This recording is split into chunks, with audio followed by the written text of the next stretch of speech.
Rox, and she's going to be telling us more about the World Environment Day. Rox, how are you? I'm fine. How are you? Hello, everyone at home. I'm superb. I can't wait for our chat because I think it is a very great topic to talk about, especially to young people that are tuning in right now to learn also about geography. So it is a great thing, hey? Yes. Are you ready? Yes, I'm ready. Awesome. But, well, let me greet our teacher also, Dave in the house. How are you, sir? Hi Abram, how are you Roxy? Hi, Dad. Hi learners, I'm sure this is going to relate very well in our lesson today. I'm also excited. It should. I think everything about geography just Yeah. interlinks somehow. But according to the director, what he has said to me is that he's tired of my old face and he wants to bring somebody young. That's his main excuse. I like that. Thumbs up. Well, say, I'm sure you're also going to learn so much because it is World Environment Day. I'm going to ask you later on, what were you doing today as a geography teacher? Sure. Well, Rox, tell us more about World Environment Day to someone that is tuning in right now who doesn't even know what is happening. Actually, it is World Environment Week. Yes. Tell us more about that.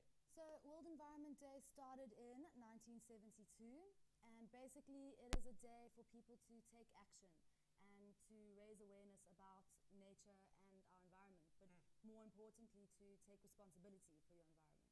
That's very good. And talking about that, you're part of an organization which is called Green Beings. Tell us more about what you guys do. Yes, so Green Beings is an organization that promotes sustainability in schools. We do projects in all 8 Cosmos City schools, and the way that we do that is implement the WESA Eco Schools program, and we implement green technologies and schemes at the schools, like vegetable gardens, rainwater catchments, alternative energy. The whole idea around it is to create awareness about the environment as well as create an impact, a positive impact, where young people are conscious about their impact on the environment. Very exciting. And so far, how has the response been? The response has been great so far. We tap into about 8,000 learners in Cosmos City, so it's all very exciting. We also celebrate Environmental Days of the Year. So our main focus is on Water Week, World Environment Week, which is this week, Arbor Week, and National Cleanup Week, which is in September. Great initiatives, and it is a challenge to all of you mindsetters. Get your schools involved too.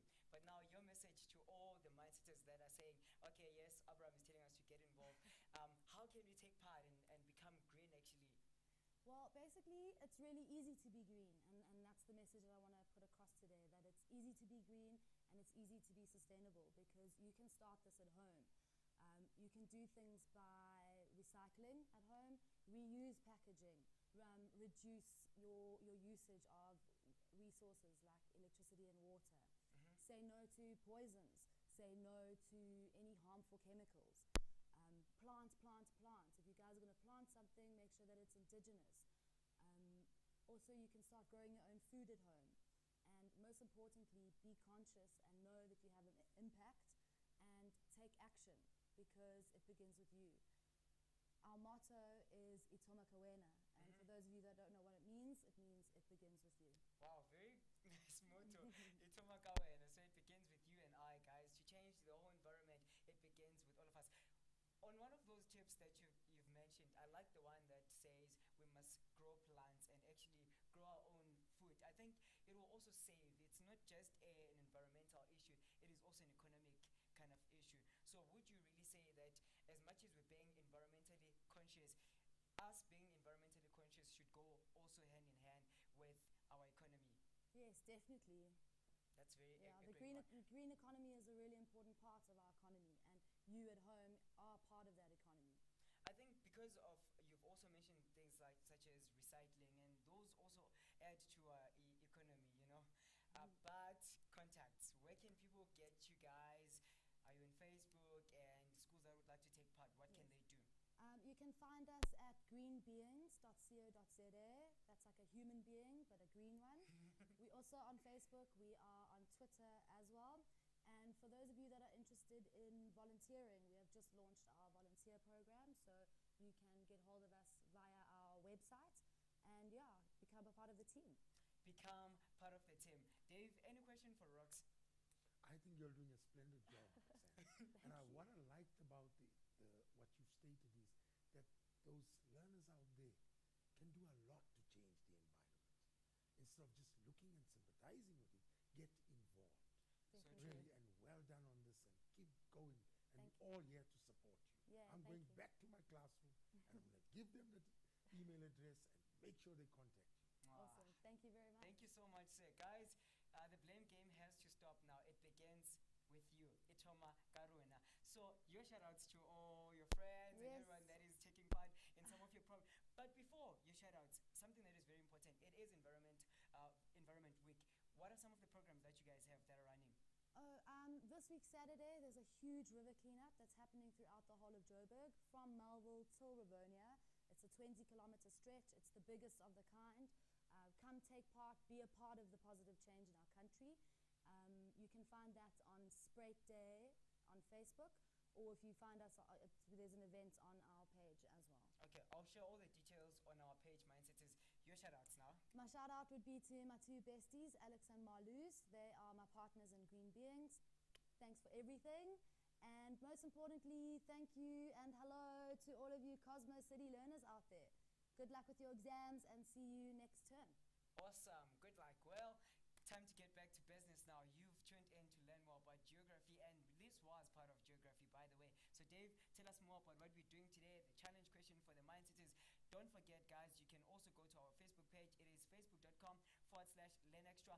Like the page, share the page with all your friends, and that's where you can get all the information and get to help other Mindsetters. On Twitter, we are at LearnExtra. Your notes will be posted on Facebook right now. Dave, over to you. Okay, learners, and remember the environment, eh? And it just so happens I've got a little question on Cosmos City here also that we're going to look at later. The urban environment, there's issues, and also bringing in conservation, etc. You'll notice in our lesson today links well with what Roxy has mentioned. Okay, so let's get going. Today, learners, we're going to look at the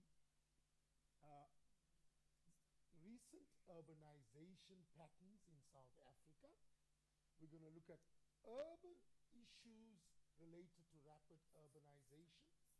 We're going to discuss inner city problems. Those living in the cities will be very aware of this. We're going to discuss the growth and issues associated with informal settlements.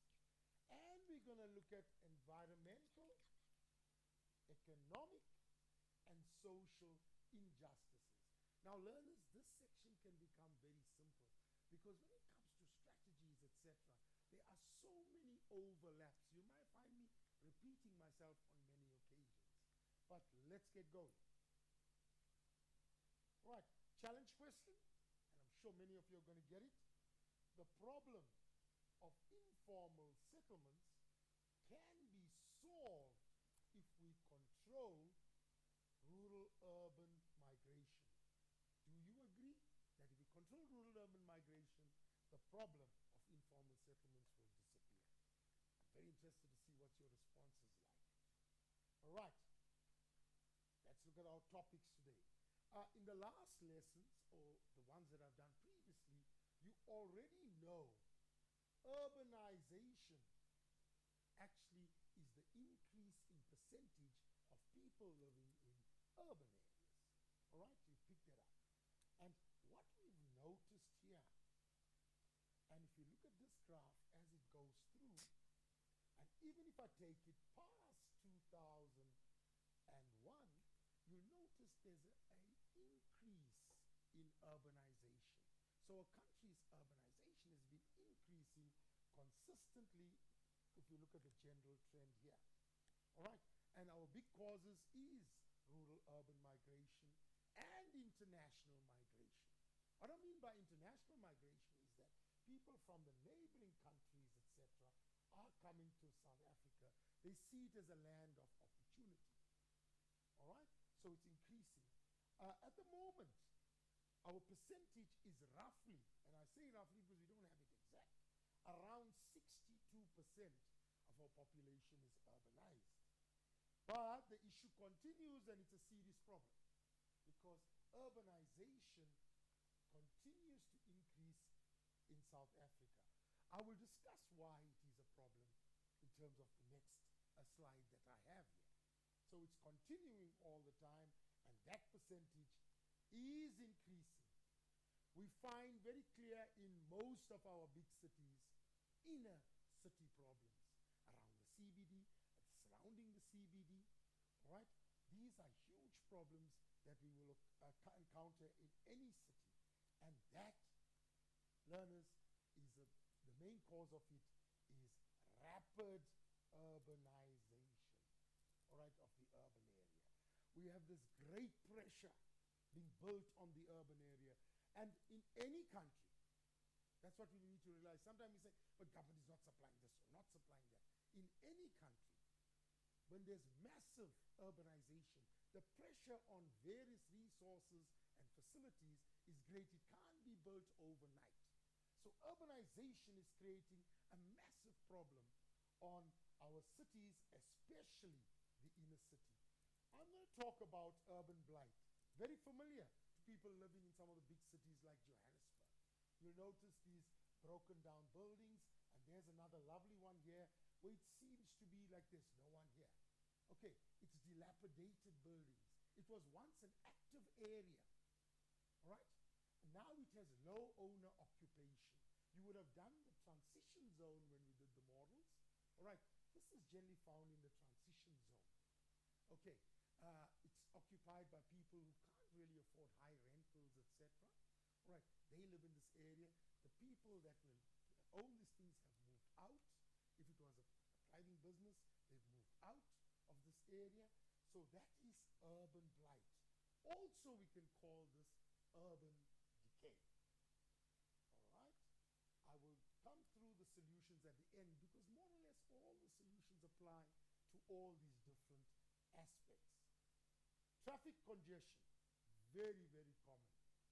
I know, going through Johannesburg, and sometimes you see your place where you need to go just about a kilometer away, but sometimes it takes you 45 minutes to reach there, all right? So traffic congestion is another inner city and a city problem. People are moving in to the city.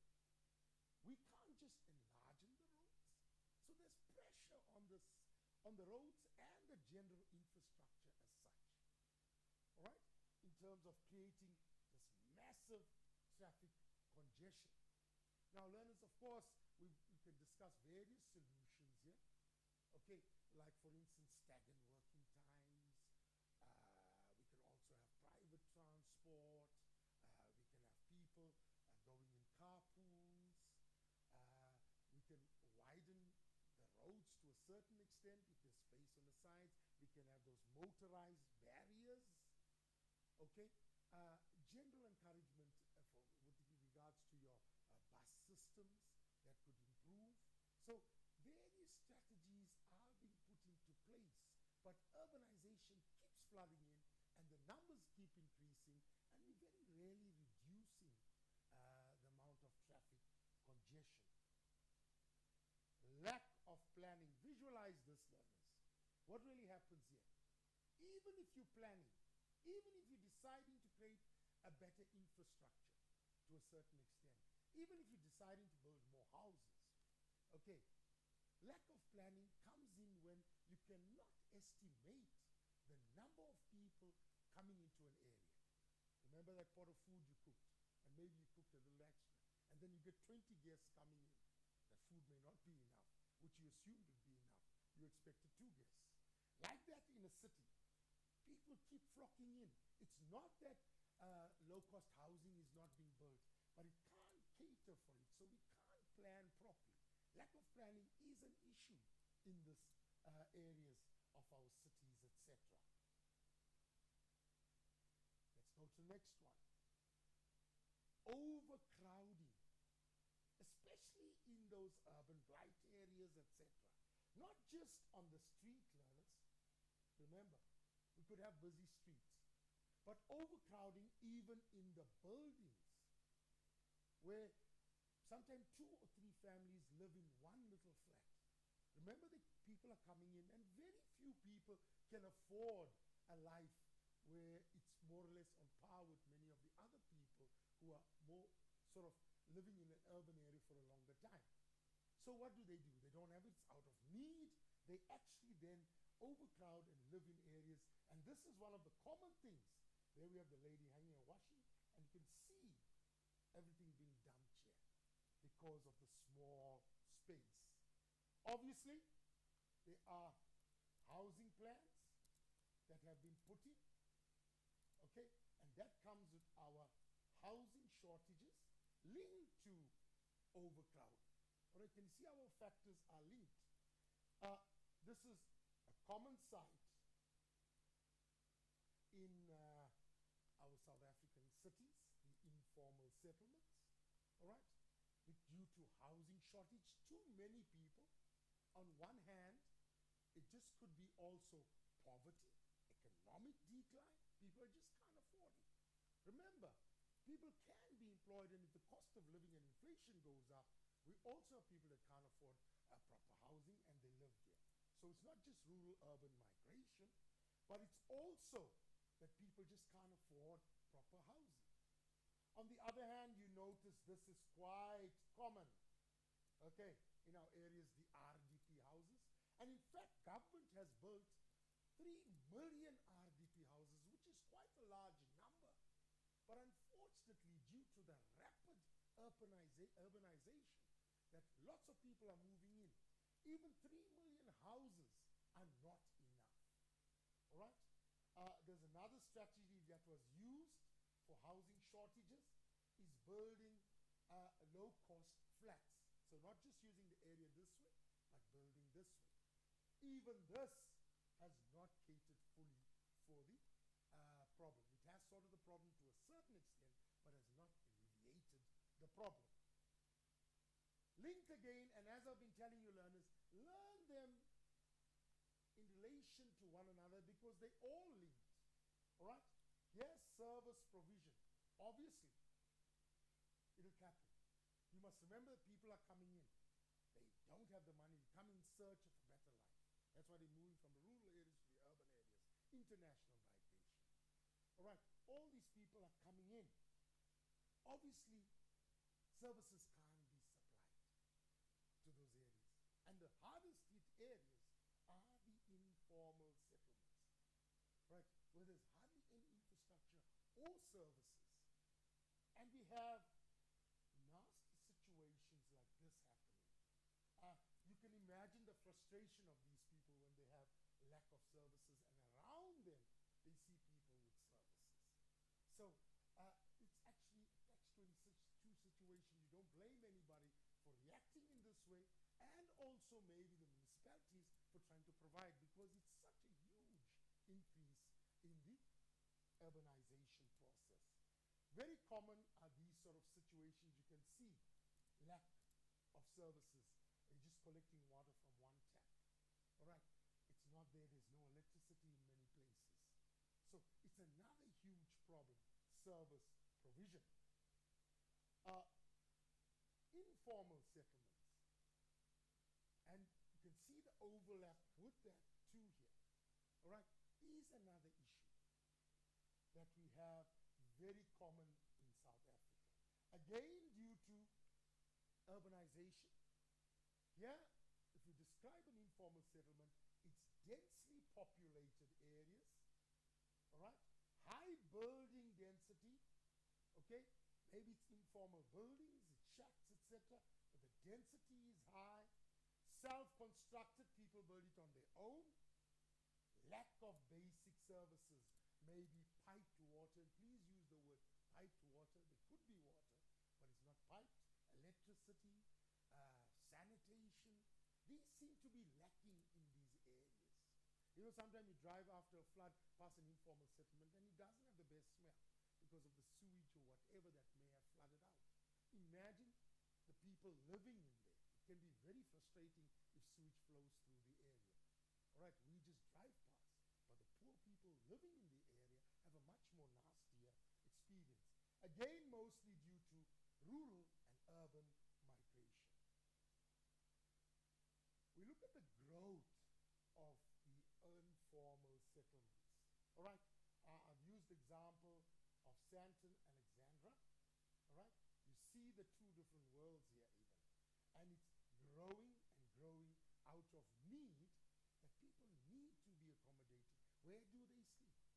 They need the informal settlements. They cannot afford things, and more are coming in to the area, and as more people come in, it grows and grows and grows, and sometimes within a few weeks, it's gone into massive settlement. All right, issues associated with informal settlements. Again, service delivery, pollution, health risks. And there are these young learners, and they're moving across a river which also has sewage. I mean, it's unhealthy conditions to handle these things here. Okay? So it's basically services, pollution, dissatisfaction in terms of the people living in the area. All right, lack of housing, proper housing, lack of police patrolling, lack of medical services. There's so many issues, but if you go through the website, you'll see I've given it in more detail about these issues. Strategies to handle informal settlements, education. If you educate people, employment, employing people will allow them to afford better housing, RDP housing. This goes hand in hand because you want people, you don't just supply them the houses, but you want people to employ it so they could maintain their own houses and develop further, breaking their cycle of poverty. You involve the locals in the project. In that way, you're giving them more skills, you're giving them employment, and they also have more appreciation of the things that they're building. Partnerships with private sector, so you can get financial support, which is huge and needed. All right, let's look then at the environmental injustices. These are injustices, damage. Remember, it's an environmental day today, so I want you to take some steps also. Damage to the natural environment. Any development is a environmental injustice, learners. But we can control it to a certain extent. Okay, uncontrolled, unplanned environments cause much more environmental injustice than planned developments. All right, air pollution, you know that now. The carbon emissions, the greenhouse gases from vehicles, from industries, from people also, methane. All right? Noise pollution from vehicles, from people, from machines. Destruction of the ecosystems, urban development, especially uncontrolled urban development. Deforestation, removing of forests. Pollution, dumping into the water areas like the oceans and the rivers, etc., dumping on land pollution. These things destroy the environment. Economic injustice related to money, poverty. Remember, poverty, you don't have to be unemployed, you can be employed. But because of inflation, you can still be in poverty. I took this struck me very heavily when I looked at this feat. It really brought out the issue of poverty. Here, you can see poverty with the lack of resources, etc., that seems to affect the people. Imagine the health conditions here. These people have no choice but to use these areas due to poverty and don't have the proper services, etc. Poor public transport is another issue. I know in Gauteng, the Ria Vaya in Johannesburg has been put as one of the solutions to sort this out. So the Gautrain, I know many people find that a debatable issue, but it's nice for you to research it. Our public transport has been improving, but still sometimes the quality of our transport systems have a problem. You understand, in terms of poor quality, poor times, you don't know when the public transport is coming in, the buses, etc. And lastly, social injustices. You see two different worlds here. Eh? One person drinking water from a pipe, and the other person in a much better economic situation, has more excess. You don't drink this, learners. You must study. Eh? All right, you drink water. All right, but you see two different worlds down here, all right, between these two places. And that's how it is in South Africa. We have the high-income areas, and we have those informal settlements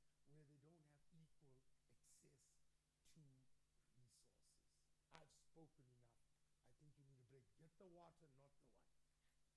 More, See you soon. more than enough, eh? I think you also need that glass of water. Well, Mindsetters, get that glass of water. Remember to go to facebook.com/learnextra, like our page, and also engage with one another on our page. Remember, the challenge question is also posted on our page. We'll see you after the break with an announcement of our Test Yourself competition winner.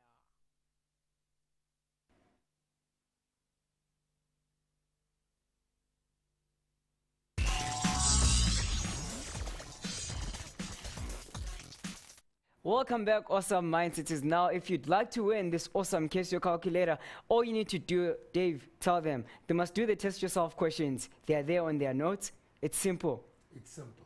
and I'm sure it's simple questions. It's lovely questions. It's lovely questions. And learners, you are bright enough. You understand? You better answer it quickly because I'm sure everyone is a winner there. Wow. So don't waste time. Well, not everyone is a winner, though. To be a winner, all you need to do is to answer the questions correctly. So, and if maybe me and Dave get them correctly, we're gonna check who first submitted the right answers. So it's about time also. The first Why are you one. challenging me? I'm just saying. I'm just saying. So, guys, let me announce our last week's winner.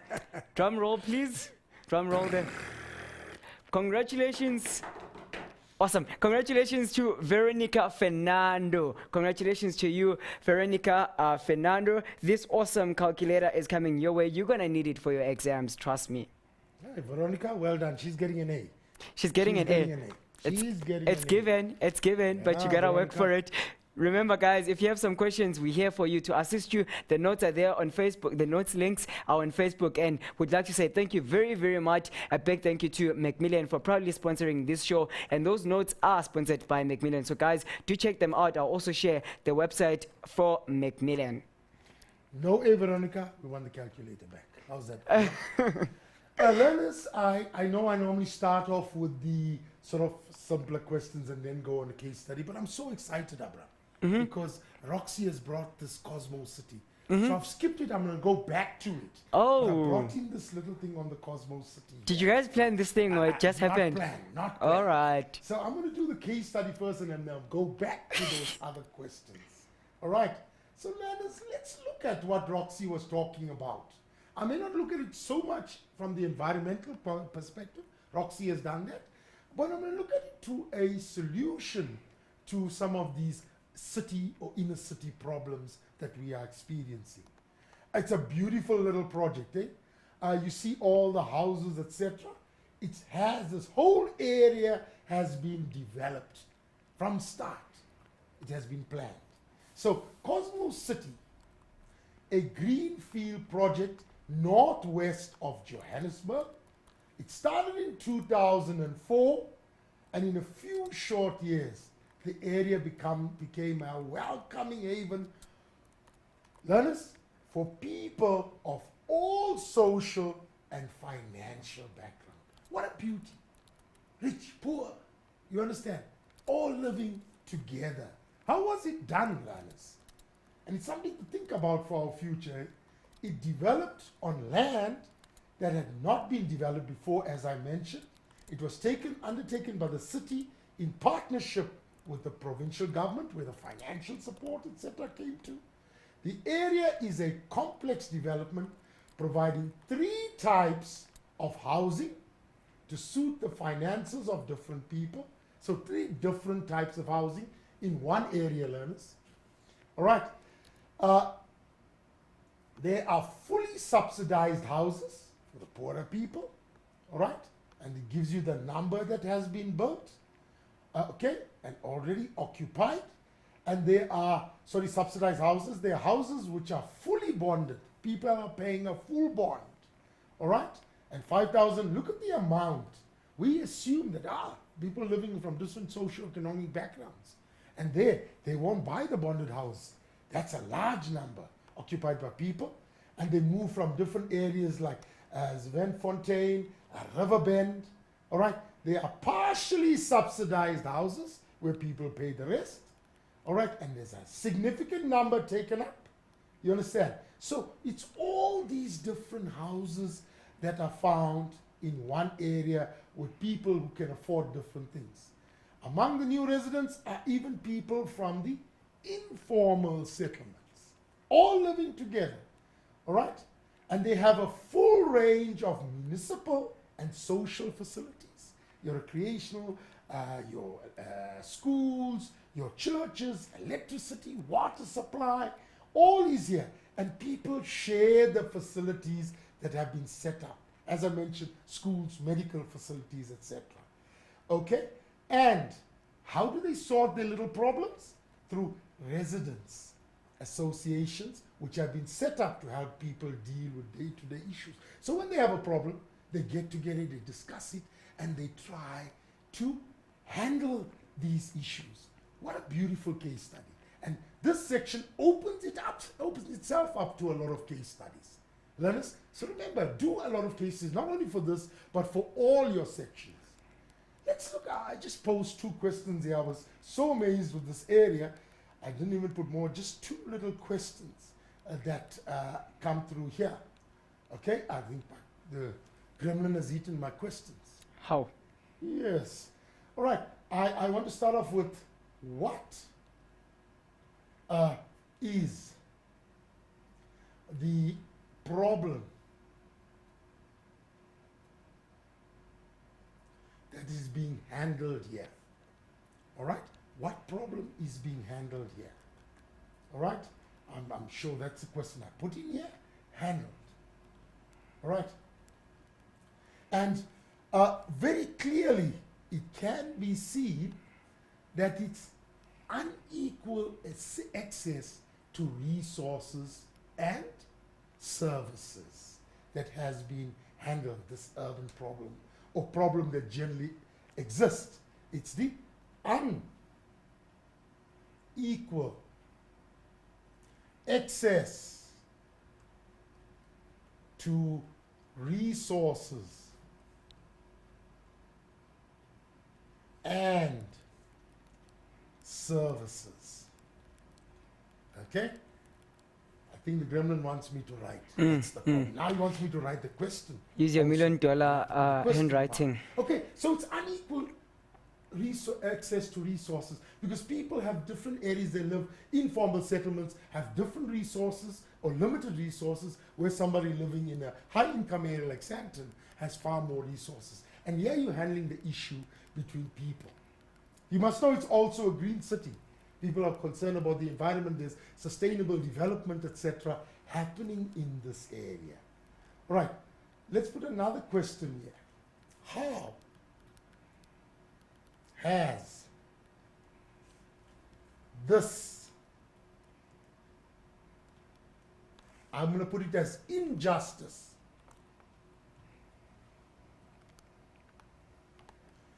been handled?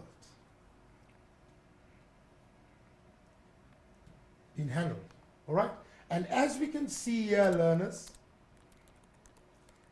they've created an environment, and one thing you must also note, learners, that the answers from the case studies, do not get shocked with case studies and think, whoa, how am I handling it? Remember, case studies can be a blessing in disguise, because if you understand and read it, you may find answers here. Like one of the things, how they handled it, there are people of different economic or financial backgrounds and social backgrounds living in one area. Already you're creating that social harmony and to a certain extent social justice, appreciation, because all of them from different walks of life are able to have the facilities in this area. What a beautiful situation. Your house may be a bit smaller, but the facilities are not taken from you. And what about that social harmony?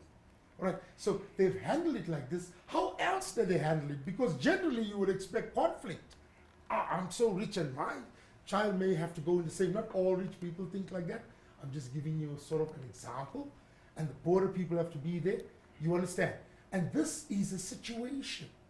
But you created harmony by having discussion between the different groups. All right? Which created more harmony in the area. It became affordable. So your questions could relate to that. We could ask another question. What other issue has been handled? All right? And that issue would be housing. You're sorting the issue of housing Remember, this also became a green city, all right? Because there's vegetation, as Roxanne has mentioned to you. So it's also handled a balance between the environment. What did it cut down? Pollution. Okay, what else did it do? To a certain extent, if you got the people involved in the project, it alleviated poverty. So many of the answers have come from here, and it's simply overlapping with so many other issues. Environmental justice, inner city problems like housing shortages, informal settlements. And I can go on designing more and more questions here, all right? Because people had houses to suit their affordability, and if some people couldn't afford at all, they were fully subsidized houses. So I'm impressed with this project, but as you can see, learners, this is quite an easy one to do. So let me go back to one of my simple questions. All right, maybe I would like to do another little case study before I go to that. The urban problem continues. Johannesburg has almost the same number of people living in an informal settlement that it did in 1994. Already you are thinking, learners, why? Because urbanization is happening. All right, in spite of the fact nearly 3 million houses have been built, the population has increased by 1.2 million between these years. All right, so the population of the city now sitting around 3.6 million or even more. All right, so this is a significant growth rate in the largest city of South Africa. All right, but again, it's not common here. You understand, it's not unique to this area. It's actually happening in all our cities.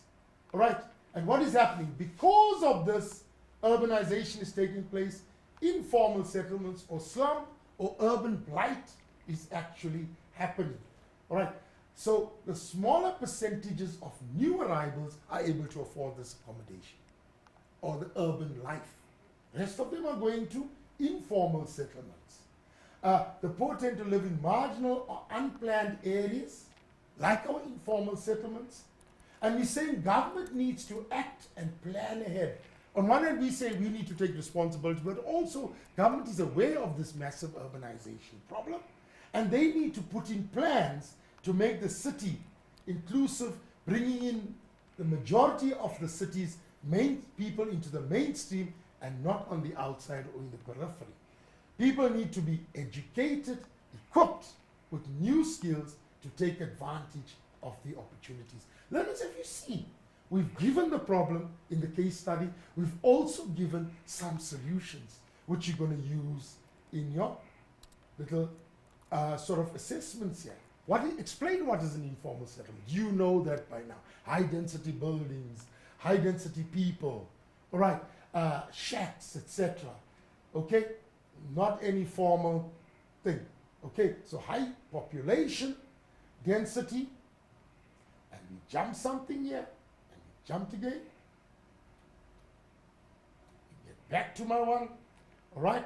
So it's actually a settlement which has high population, and we seem to be jumping again because I didn't press my pen, and I've got it quickly now. All right, so it's settlement which has a high population and building density, and it's self-constructed shelters which lacks basic services, your definition. Name 2 causes of informal settlement. Let's look at it down here, guys. The 2 causes of informal settlement. Now I want to show you something, learners. Urbanization, which is this point here.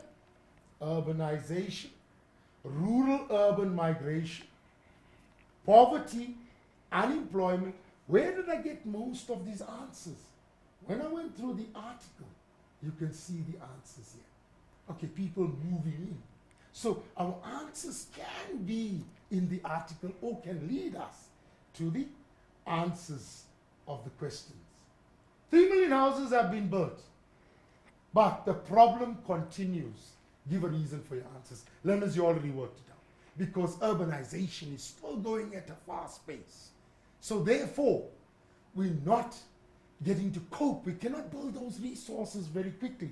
So obviously, as my answer would indicate here, all the 3 million houses have been built. Urbanization is happening so rapidly that houses are needed each time, although we're building.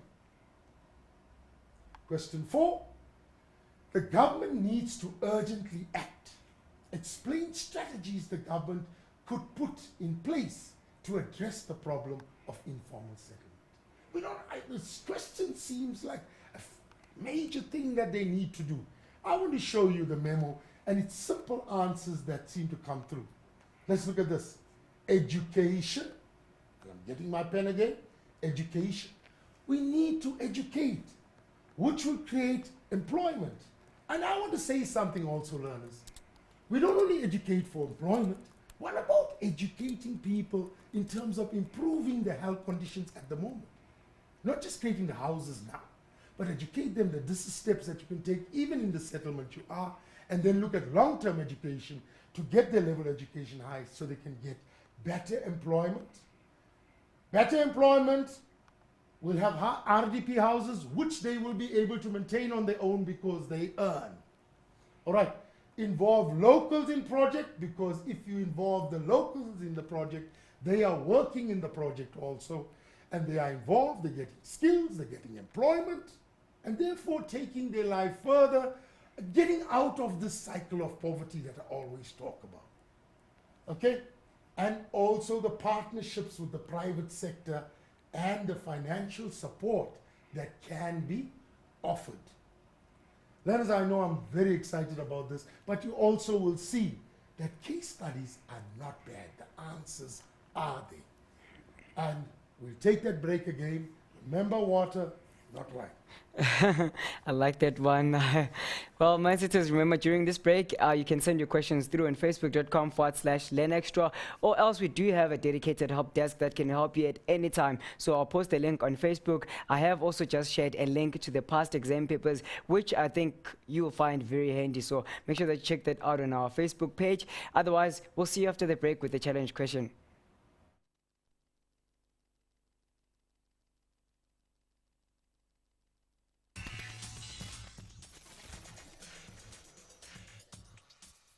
Welcome back, Mindsetters. Now, this is your last chance. If you're struggling, we're here for you. Go to facebook.com/learnextra and send us those questions. And I can see some of you are saying you're enjoying the show. Thank you so much, guys, on the page. Really appreciate it, such as Setu saying, guys, I'm really enjoying the show. Thank you for tuning in, Setu, and all other Mindsetters. Dave, let's get to the challenge question. I'm happy you're enjoying the show and we're creating an impact. Thank you for that. And there are so many answers on the challenge question. Yeah. Okay, let's see. I'm happy. Let's see if you get it right. Let's look at the challenge question again. I'm double checking whether I have my pen. All right. The problem of informal settlements in the urban area will be solved if we control rural-urban migration. Do you agree with the statement? Give a reason for your answer. Well, learners, if you thought about it carefully, and I'm sure many of you went through the section, you'll notice that you shouldn't agree with this. Sure. It's a no-no. Okay? So the answer, I'm going to put it here. No. And these are sort of questions, sometimes can come out as a paragraph question, for 8 marks. If you look at it, yes, rural-urban migration is a serious problem, causing informal settlements. All right? Causing informal settlements. But let's look at it, learners. Let's look at it carefully.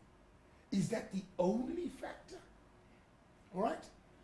Let's look at some of the answers here, and I'm going to even add to this. All right? It's not the only cause. Let's take a few more factors. Number 1, international migration. That's happening where people are coming in from the neighboring countries. Another factor, what about natural growth? Consider that. It's happening in our areas. Let's even take the people in the city, learners. Figure it out this way. All of a sudden, you know the price of fuel at the moment. You know the cost of living. And there's this man that has been employed. And suddenly, he realizes, whoa, I can't afford to support my family anymore. I can't afford to pay rent with the high prices. I can't do it. So he can't pay his rent. He's sent out. What happens to him? He most probably starts living in an informal settlement. What else happens when this economic decline happens? People become unemployed. They also live in informal settlements. These are the realities of the situation, learners.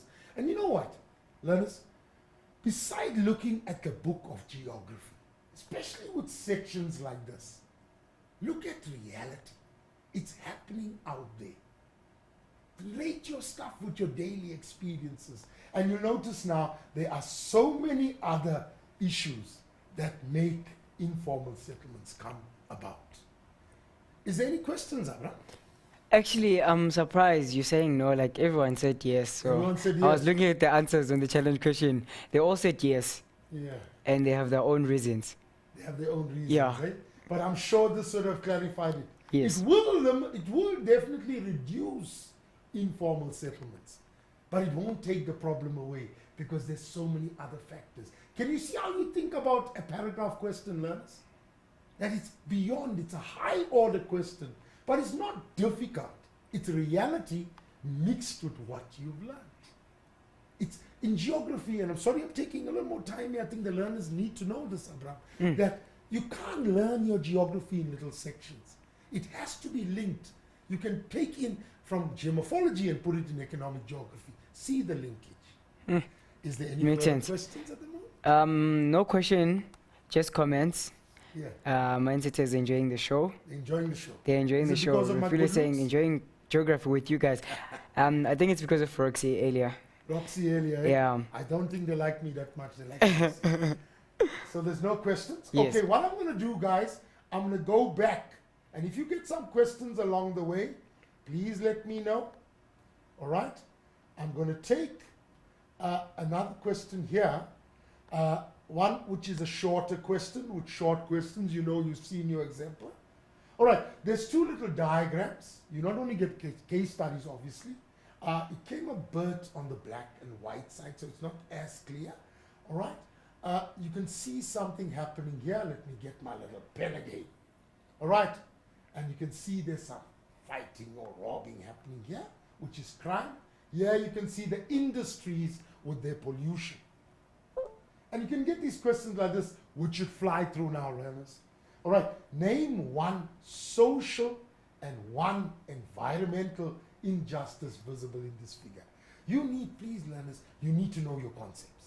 You need to know what's social, what's environmental, what's urbanization. If you don't know your concepts, you're going to lose marks. And remember, if you don't know the first concept, the rest of the questions are going to give you a problem. It's scaffolding questions, and it's related. So let's look at the social justice. Social injustice. Obviously, that's dealing with people, it's crime. Let's look at the environmental, it's pollution. Now, if you write pollution here, it is wrong.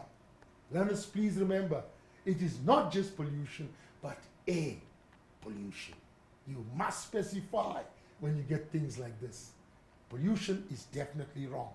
And as indicated in the memo here, can you see air pollution? Let's do another little one. Give one possible cause